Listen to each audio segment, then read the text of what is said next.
سالي ثبات او همپالنه په ژور خفګان اخته ده. علي آباد روغتون باید ورته پراخ شي.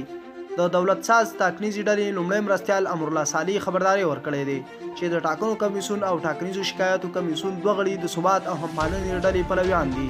نوموړی وایي د دولت ساز ټاکنیز ټیم اصلي رایې 55 سلنه څخه لوړې دي او که سمه پلټنه وشي نو دا ګراف نور هم لوړېدلی شي.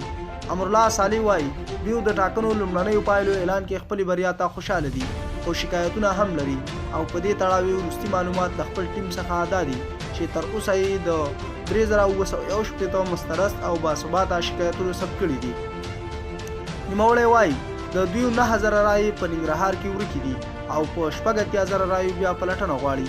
نوموړي وویل د ثبات او همپالنې ټیم په یو خبري کنفرانس کې ولسمشر غني ته تر ټولو اخلاقي پلونه راولو سره رقیقي کنځلې کړي دي چې دا یې په صحنه کې د هیڅ شي د لاسته راوړلو ورتو دلالت کوي.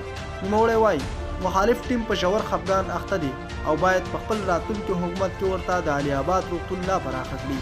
سالي نورو ټیمونو ته هم ګواښ وکړ چې باید د خپلو 100,000 تذکیرو د ورکړې په تړاو وضاحت وکړي چې آیا دا خو به جعلي نه وي.